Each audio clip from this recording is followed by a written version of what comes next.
Grace and Starla in the morning. It's not the morning. Afternoon. So this video is about makeup tutorial stuff, just some tips. We're totally makeup gurus, right? Totally. Yeah. Professional. So, should I start with the brushes or the actual products itself? No, what are you talking about? So guys, you need to find the perfect foundation brush to put the paint on your face, okay? And it shouldn't be like an actual paintbrush like you see at Walmart, because those leave streaks. I found that this blurring brush is the best to use. It literally puts like a blur. It's like perfectly smooth, super easy to apply, okay? It's about $8, Walmart. Well, Beauty Blender, I like to use Real Techniques. It was only $5.99, I think. Oh yes, Beauty Blender's good, just not for me. I have oily skin and it just like sticks as a sponge and It's like very like flawless looking to me. yeah, for her skin it's really good. So it's whatever you like, just don't use the foundation brush that looks like a paintbrush. It just, unless it works for you. This is the brush I use for powder. I pat it into my pores because I have oily skin and it absorbs it, and I pat it in instead of just going like that. And it stays better, stays matted throughout the day. And I use HD e.l.f. powder. Makes your face glow, matches any skin tone. It's just that little bit of pinkish color. Alright, what's next? Your bronzer that you use. She uses e.l.f. bronzer. And that's like contour. I use powder contour instead of cream because it's easier to blend. So I put it right here and I blend it really good. Well, hers, In here. the bronzer, it matches my skin tone pretty much, so I let her use it, and I use the blush. Oh yes. And the blush is like too pink for me, so it's perfect for her. So we share because we care. Yeah. So I put it here and here and here, but I blend it good so there's no line. But okay. And then after that, I'm too tall for this, I have to put it down. oh, and for the bronzer, you want to use an angled brush because if you want to get that perfect angle, you put it there, I put it there, and then I blend it in a circle. Like circle-y motions, okay? And then I take the blush with this brush because I'm too lazy to have another blush brush. So, and then I put on the blush. You go from the middle of your eye outward. Not down here, not up here. Who puts blush down there? I've seen it go whoop, like a wing, like a whoop. Sit down. It's like a 50s. I'm too tall. Oi. No way. I don't know. Actually. Pump, pump, pump, pump. And so I put it right here and I blend it real good. Okay, put a little bit on my nose, yeah, natural glow, okay? Then, okay, so you've seen all those makeup gurus be using that big highlighter brush that overwhelms their face. But lately, YouTubers have been using This smaller blender little brush. eyeshadow brush is what I use, and it's fluffy, okay? I dip in eyeshadow, highlighter, and I go right here, that top cheekbone thingy. I guess that's my cheekbone, I don't know. Right here, up to my eyebrow.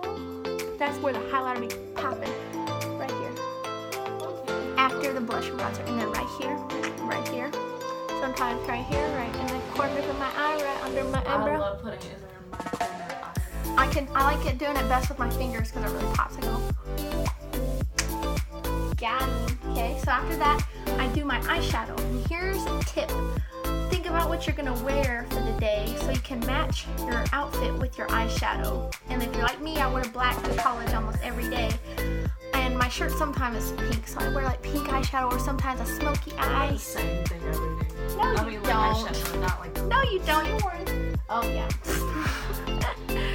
I wear this kind of pinkish or smoky eye to match everything. So you want to you don't ever want to take it up to your eyebrow because you always want to leave that arch right there, or else it'll look really weird. So you just take it in your crease, you blend it real good. Unless if your eyebrows feel really. Unless they're down, like. my eyebrows don't naturally like curve. Well, you didn't take it all the way up to your eyebrow though. You left that little gap. See? You left that little gap in between your eyebrow. So never take it all the way up because it'll look like your eye is just a giant colored in circle. So I blended out to here because I know I'm going to do winged eyeliner. And I did different colors. I did pink first in my crease, then I did like a yellowish, then I did gold blushing. Okay, and then I bring it out here. And after that, this is like one of the best blending brushes for that. I do my eyebrows too, by the way. What brand is that? That brush? Mm-hmm. It's from the Naked palette. Okay. If you're broke like me, you Morphe brushes are great, but they're expensive. Okay, so I'm talking about like go to Dollar Tree and just find you a fluffy brush. Whatever works. If you're that broken, yeah, go to the Dollar Tree. Hey, that's me. Save money, live better. Here is the cap's gone. Here's my e.l.f. brow pencil. I love it. It's perfect. It's not dark brown because that would look weird. I need like a light brown that matches. It matches almost every eyebrow person. She would need a little bit darker because she has Asian hair and it's dark. Luscious. So what you do is, you're part YouTube. I comb my eyebrow up so I can see where it's actually going. I don't see it's like going down. You know, I see it, the arch, okay?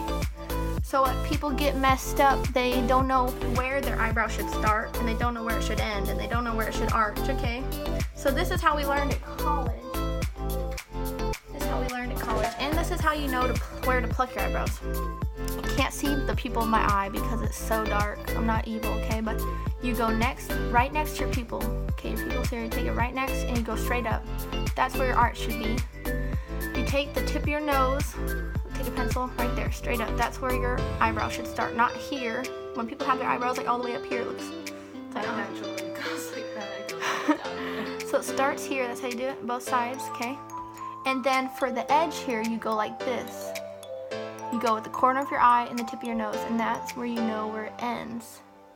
So that's how you know where to pluck and where to color in your eyebrow. And you never want to color it in so much that it just looks like no gaps, no lines. Like you can see little tiny lines, okay? And you want to leave, you don't want it to be just boom, all color. It'll look fake. And you want to take your little spoolie thingy, whatever they call it, and blend it out. In the front, you want to leave it faded because usually people's eyebrows aren't just like boom right there in the front. They're not just like, they're just a little bit faded out naturally. So you just I kind of smudge it out a little bit, color in mainly back here. Okay, so eyebrows are really important to make your face look symmetrical, which is like equal. And like this one guy was like, be real careful with my eyebrows when I was waxing them because like that's a main part of his face because they really frame his face, okay? So eyebrows are really important. Be careful. You don't want them too big, you don't want them too small, you don't want like twigs. Yeah. No offense to people that twig. Oh no. Hey, I have to color mine in a little bit, but you know. They're beautiful. Okay, then after I get the eyebrows, eyeshadow, I take my e.l.f. wing eyeliner. Where's that? I think it's sitting on. Oh my, you're sitting on a pen. Thanks. Here it is. Okay, so I got this because I didn't know which eyeliner to get because I'm not used to it, okay? But there's actually an eyeliner that looks like a pen, like a Sharpie, like a Sharpie pencil thingy, marker. There we go. And it's way easier to color because like this is like, I try to do it and this brush bends, okay? It's like wiggly, it's like really hard to get the perfect line. Though the e.l.f. Marker looking thingy just stays stiff. You can just go right along, get your perfect little thingy. Doesn't like splish splash everywhere. Wow, that's a good description. Oh yes. I take a little paper and like a straight paper and I put it right there and I draw my line, then I color it in real good. Try to be real careful. And you want to make sure see, like a winged eyeliner is supposed to look kind of like an eyelash almost. So your eyelashes don't go straight out and they don't go down and they don't go straight up. So they just kind of go like that. You want to make it look natural like an eyelash kind of. Makes your eyes look bigger. Kind of illusion. Little tips that I learned that no one even knows to teach, really, I guess. Oh wow. No. And then after that, okay, I comb my eyelashes. That's a big tip. If you want your mascara to go on not clumpy and your eyelashes sticking together in one little stick right here, you know, then you comb them upwards first and then do it. And if you're like me, I curl my eyelashes up with the eyelash curler. Right here. Okay, and you don't go like that. You just take it and bend it. You don't have to push back. I used to think you had to push it back. It's like, ow. But no, you just bend it. What? Comb your eyelashes. Works out great. We are running out of time, guys. After that, I do lip liner, and the reason I use lip liner is because it really outlines your lips to make them really defined, really perfect, kind of, you know. And then you put the lipstick on. So I use this lip liner from Walmart. Works really good. It matches almost any lipstick I use. It's a pinkish. I just outline the lips. You don't want to outline that over your lips unless you're like an expert at it, where it doesn't look fake. But you just use that, makes your lips look even bigger and poppin'. I use this lip dip, that, and it matches really good. See, it's $3 on sale. I love it. So what is the brand? Victoria's Secret. Oh yeah, $3. I wouldn't usually never buy it from there, but it was on sale, and I was like, that's a good deal.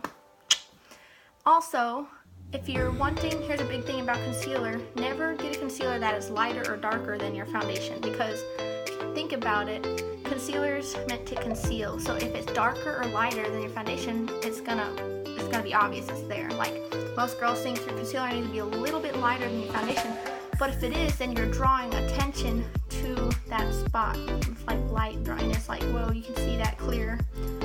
So, and if you don't have the right exact color, then you could put concealer first and then your makeup, your foundation over it, so just blend anyway. And they say take a little brush to put it on desired little spots to cover up. It's easier to point correct or whatever. Wow. What do you have to say? Would you like to stand up today, ma'am? Okay, so why people use lighter colors to highlight their face? It's Just to highlight, yeah, but not for concealing, because then you're drawing attention to that spot you want to conceal. You're like, oh. or like covers. It covers it, but it draws attention to it, like light, because it's brighter. Trust me, I know, and the viewers know. But also a thingy-majiggy to know is also if you have lighter concealer under your eyes, then like I see when girls take pictures, it's really light under here, and the rest is like the normal foundation color. So it's like their eyes look almost like sunk into their face, kind of white patch. So don't do that unless you cover it up with something else that matches. See, like Grace says, she doesn't look like she has white patches under her eyes. It just looks perfectly black with her eyes. Because I don't, since I don't have concealer, I just put on foundation. Yeah. And with my Limelight by Alkalone or whatever foundation, it practically is concealer, and it's all natural. It comes in this little thingy. Okay, I'm halfway out pretty much. I love it. It takes just a little bit and conceals like perfectly, and it's actually really good stuff. It lasts pretty long, and it's cream. It's not liquid, which I have oily skin. I don't need any more liquid on my face throughout the day. This is just a cream. Boom, goes on. I barely even need powder. I just put it on there for later in the day when I sweat. I'm trying to look at the camera because You're beautiful. You're beautiful. Grace and Starla in the morning.